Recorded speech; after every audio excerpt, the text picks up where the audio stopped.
दोस्तों बहुत बहुत स्वागत है आपका इस वीडियो में। तो चलिए दोस्तों वीडियो को स्टार्ट करते हैं। दोस्तों प्लीज़ वीडियो को पूरा देखिएगा। तो दोस्तों पहला क्वेश्चन आपसे पूछा है कि भारत का पहला परमाणु परीक्षण कहाँ हुआ था। भारत का पहला परमाणु परीक्षण राजस्थान में हुआ था। ऑप्शन नंबर डी हो जाएगा। राजस्थान के पोखरण में, जगह का नाम भी कई बार पूछा है कि किस जगह पर हुआ था, तो याद रखिएगा पोखरण में हुआ था। अब आपसे डेट पूछ लेगा कि भारत का पहला परमाणु परीक्षण कब हुआ था। 1974 में हुआ था। और याद रखिएगा 1974 में इंदिरा गांधी की सरकार थी। क्वेश्चन कई बार पूछा है कि भारत का पहला परमाणु परीक्षण के समय भारत के प्रधानमंत्री कौन थे या फिर थी, तो इंदिरा गांधी। चलिए आगे बढ़ते हैं। अगला क्वेश्चन आपसे पूछा है कि भारत में पहली बार जाति आधारित जनगणना कब हुई थी। दोस्तों याद रखिएगा कि भारत में पहली बार जाति आधारित जनगणना 1931 में हुई थी। और पहली बार जनगणना अगर पूछे कब हुआ था तो 1872 में।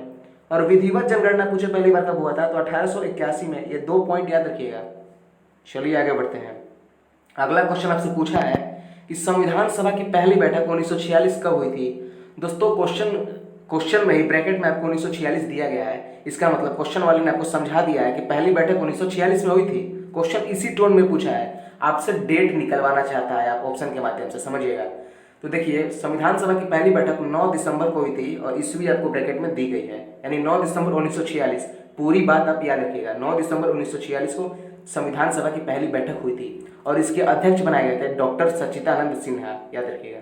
चलिए आगे बढ़ते हैं। अगला क्वेश्चन आपसे पूछा है कि दाभोल विद्युत परियोजना किस राज्य में है। दाभोल विद्युत परियोजना महाराष्ट्र में। ऑप्शन नंबर बी हो जाएगा। चलिए आगे बढ़ते हैं। अगला क्वेश्चन आपसे पूछा है राज्यसभा के लिए चुनी गई पहली अभिनेत्री कौन थी, यानी पहली एक्ट्रेस आपसे पूछा है जो कि राज्यसभा के लिए चुनी गई थी। तो उत्तर होगा Nargis Dutt. Option number B हो जाएगा। और याद रखिएगा नरगिस दत्त जो है संजय दत्त की माता जी का नाम है, नरगिस दत्त। चलिए आगे बढ़ते हैं। अगला क्वेश्चन आपसे पूछा है कि राष्ट्रीय विकास परिषद का अध्यक्ष कौन होता है। राष्ट्रीय विकास परिषद की जगह पर आपको एनडीसी ऐसे क्वेश्चन दे देगा कि एनडीसी का अध्यक्ष कौन होता है। तो एनडीसी यानी नेशनल डेवलपमेंट काउंसिल, उसी को हिंदी में राष्ट्रीय विकास परिषद कहा जाता है। उसका अध्यक्ष प्रधानमंत्री होते हैं। ऑप्शन नंबर सी हो जाएगा। इसका स्थापना आपसे कई बार पूछा है कि राष्ट्रीय विकास परिषद का स्थापना कब हुआ था। 1952, तारीख याद रखिएगा 1952 में हुआ था। और इसके अध्यक्ष प्रधानमंत्री होते हैं। चलिए आगे बढ़ते हैं। अगला क्वेश्चन आपसे पूछा है इनमें से कौन यूएनओ का कार्यकारी भाषा नहीं है। दोस्तों यूएनओ का कार्यकारी भाषा है। उत्तर होगा बी, फ्रेंच। देखिए यूएनओ का 2 ही कार्यकारी भाषा है, एक फ्रेंच है और एक अंग्रेजी है। तो अगर आप ऑप्शन पर नजर डालिएगा तो अंग्रेजी कहीं भी नहीं है, केवल फ्रेंच दिया है, तो ऑप्शन के अकॉर्डिंग फ्रेंच होगा। दोनों भाषा याद रखिएगा, एक अंग्रेजी है और दूसरा फ्रेंच है। चलिए आगे बढ़ते हैं। अगला क्वेश्चन आपसे पूछा है कलिंग युद्ध से कौन संबंधित है। दोस्तों याद रखिएगा कलिंग युद्ध से सम्राट अशोक संबंधित है। Option number C. सम्राट अशोक ने कलिंग का युद्ध लड़ा था 261 ईसा पूर्व, यानी 261 बीसी में लड़ा था कलिंग का युद्ध। और कलिंग युद्ध के लड़ने के बाद ही सम्राट अशोक का हृदय परिवर्तन हो गया था और इन्होंने बौद्ध धर्म ग्रहण कर लिया था। तो क्वेश्चन पूछता है किस युद्ध के बाद सम्राट अशोक का हृदय परिवर्तन हुआ और बाद में जाकर उन्होंने बौद्ध धर्म ग्रहण कर लिया, तो कलिंग युद्ध। चलिए आगे बढ़ते हैं। अगला क्वेश्चन पूछा है आपसे किस महादेश को अंध महादेश के नाम से भी जाना जाता है। अंध महादेश अफ्रीका को कहा जाता है। Option number C. इसको काला महादेश भी कहा जाता है। चलिए आगे बढ़ते हैं। अगला क्वेश्चन आपसे पूछा है कि राष्ट्रगान को कांग्रेस के किस अधिवेशन में पहली बार गाया गया था। राष्ट्रगान को कांग्रेस के किस अधिवेशन में पहली बार गाया गया था। तो कांग्रेस के कलकत्ता अधिवेशन में सबसे पहले राष्ट्रगान को 1911 ईस्वी में गाया गया था। और गाने की अवधि 52 सेकेंड। ये आपको पॉइंट याद रखना है। और याद रखना है कि राष्ट्रगान के निर्माता कौन है, यानी राष्ट्रगान को गाया किसने था, यानी सबसे पहले बनाया किसने था, तो रविंद्रनाथ टैगोर ने। चलिए आगे बढ़ते हैं। अगला क्वेश्चन आपसे पूछा है कि फॉरवर्ड ब्लॉक की स्थापना किसने की थी। याद रखिएगा फॉरवर्ड ब्लॉक की स्थापना सुभाष चंद्र बोस ने की थी। ऑप्शन नंबर डी होगा। डेट भी याद रखिएगा 1939 में किया था। चलिए आगे बढ़ते हैं। अगला क्वेश्चन आपसे पूछा है कि राज्य का संवैधानिक प्रमुख कौन होता है। दोस्तों पॉइंट याद रखिएगा राज्य का संवैधानिक प्रमुख राज्यपाल होता है, मुख्यमंत्री उत्तर नहीं होगा। अधिकांश बच्चे इसका आंसर मुख्यमंत्री मारते हैं, बिल्कुल गलत है, राज्यपाल होगा इसका आंसर। अगला क्वेश्चन आपसे पूछा है इनमें से कौन सबसे अच्छे किस्म की कोयला है।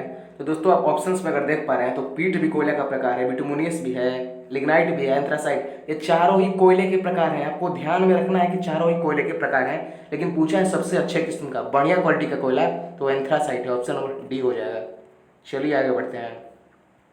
अगला क्वेश्चन पूछा है विश्व दूरसंचार दिवस कब मनाया जाता है।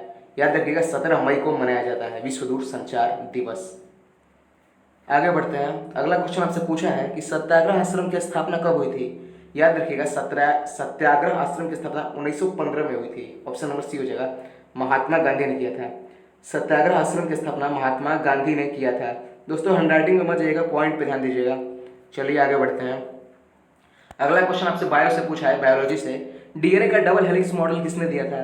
दोस्तों ऐसा कोई इंडिया में एग्जाम नहीं हुआ होगा जिसमें क्वेश्चन न पूछा गया हो कभी ना कभी। डीएनए का डबल हेलिक्स मॉडल वाटसन ने भी दिया था और क्रिक ने भी दिया था, दोनों का योगदान था, यानी दोनों ने दिया था। ऑप्शन नंबर सी हो जाएगा, नाम जुआ पे होना चाहिए, वाटसन और क्रिक। चलिए आगे बढ़ते हैं। अगला क्वेश्चन आपसे पूछा है कि पीतल बनाने के लिए तांबा में कौन सी धातु मिलाई जाती है? देखिए पीतल बनाने के लिए तांबा में जस्ता मिलाया जाता है। ऑप्शन नंबर बी हो जाएगा। दूसरे तरीके से क्वेश्चन ये पूछेगा कि पीतल किन दो तत्वों के योग से बना है? तो देखिए तांबा और प्लस में जस्ता, याद रखिएगा। चलिए आगे बढ़ते हैं। अगला क्वेश्चन आपसे पूछा है कि ट्रैकोमा रोग शरीर के किस अंग को प्रभावित करता है? ट्रैकोमा, ध्यान दीजिएगा, ट्रैकोमा रोग शरीर के नेत्र को यानी आंख को प्रभावित करता है। ऑप्शन नंबर ए हो जाएगा। अगला क्वेश्चन आपसे पूछा है शतपथ ब्राह्मण का उल्लेख किस वेद में मिलता है? शतपथ ब्राह्मण, देखिए शतपथ ब्राह्मण का उल्लेख यजुर्वेद में मिलता है। ऑप्शन नंबर सी हो जाएगा, यजुर्वेद। चलिए आगे बढ़ते हैं। और आज का सबसे अंतिम प्रश्न आपसे पूछा है कि भारत का शेक्सपियर किसे कहा जाता है? याद रखिएगा, भारत का शेक्सपियर कालिदास को कहा जाता है। ऑप्शन नंबर बी हो जाएगा, कालिदास। दोस्तों आई होप आज का लास्ट क्वेश्चन था और वीडियो आपको काफ़ी पसंद आया हो।